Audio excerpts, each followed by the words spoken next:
So it's been almost 2 months since the last time we had posted a dev reel. Last month we were busy with our game trailer, and we had to meet few milestones in terms of making Palm Sugar a village story. Hence we had to focus on efforts which were immediately required. So mostly last month was about finishing the game trailer. Well, almost the game trailer was done, but also finishing the demo to submit to few accelerator programs that we've applied for. Then we decided to extend the demo, and then that's what we are currently working on. Now this video is about production, but I'll come to that in a bit.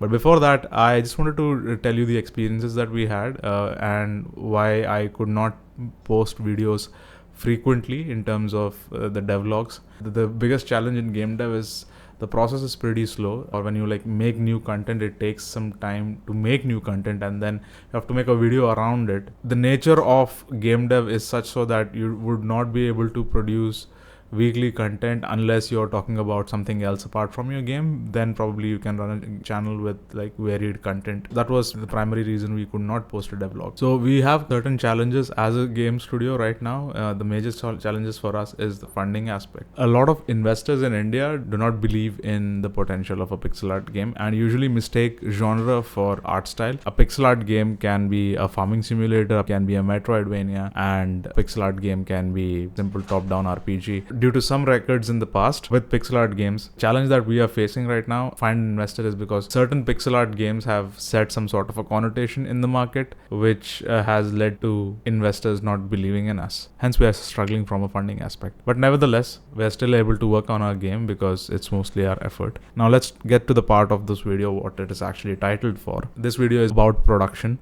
and what I've learned from production, or being a game director and working as a game producer, is that this is my personal experience, and every game producer or a game director has their own way of working. There are a lot of factors that depend upon it, like you have team size and the number of people that you're working with. For me, it boils down to these three factors, that is time, resource, and budget.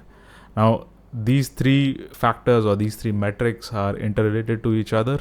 Let's say you're trying to develop a feature that takes probably 6 months to develop, and you're very adamant about that feature. If it takes additional time, it directly impacts your budget as well, because you have to adjust your budget for that kind of length. It also depends upon resource. Let's say you want to make a 3D game and you don't have a 3D resource, so you do have to rely on the game with the available resources you have. For example, I can do pixel art by myself, and that was my production decision. I am my own resource, so I'm making the game in pixel art. Of course, budget is very self-explanatory. Now, that being said, I want to take you guys through the production decisions that I have taken in making Palm Sugar a village story. So in our game, we have two kind of cutscenes. One is the narrative cutscene. The other is gameplay cutscenes. So the narrative cutscenes that we have are basically static images with a narrative in the background, like a voiceover in the background. To give you more context, have a look at this video. The village of Villampakam. I know, it's a mouthful to pronounce. Just a typical village like any other, with lush green fields, beautiful dwellings, humble people, and their livelihood. Our story unfolds here. Let me introduce you to Sri. So what you just saw, that was our narrative cutscene, and it's very straightforward how it's made. I make an art asset, and then the programmer integrates it, and then I also record my voiceover, and then the programmer integrates it. It's very straightforward. And then we also have an in-game cutscene, or a gameplay cutscene. To give you a context, take a look at this video.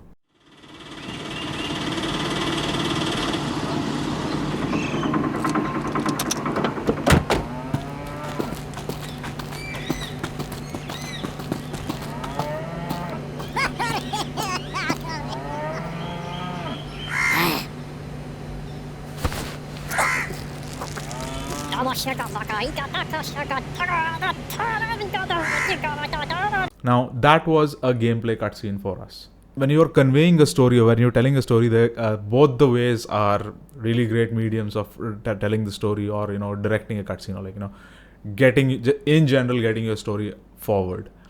But from a production standpoint, both of them have their own costs or their own price to pay.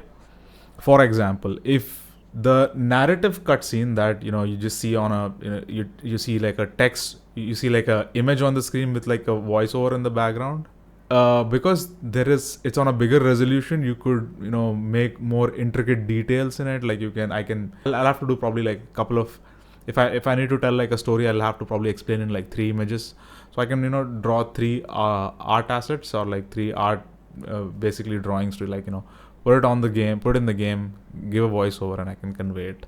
Versus the in-game cutscene, which is a little bit more time consuming because you're putting in additional efforts in like animating the characters. Like let's say there was emote that the character did not require. Usually the characters that we made usually have by default have an idle animation or like a walking animation. What happens there is if you're going the in-game cutscene route, it's a little bit longer than the actual narrative cutscene.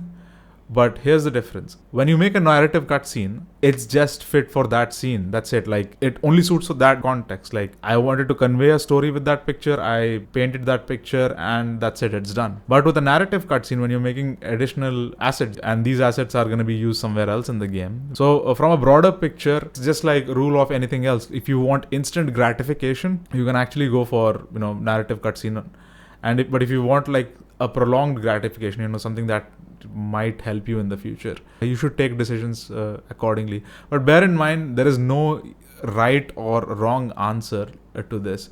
It totally depends upon what kind of time that you want to put into this project. I'm sure like if I wanted to make intricate narrative cutscenes, I would have done it. But sometimes I do have to like be a little bit more calculative in terms of what I'm trying to do. That's how I approach making cutscenes in the game. That's the production aspect of the game. Coming to what our future status is going to be with the game, we might launch our demo somewhere next month, middle of September or early September, depending on how fast we get through the game this month. That's all I have in this video. Thanks for watching. And Palm Sugar, A Village Story is already listed in Steam. If you haven't already, or if you're new to this, just click in the description below and you have the game link, wishlist the game on Steam. Thanks a lot for watching.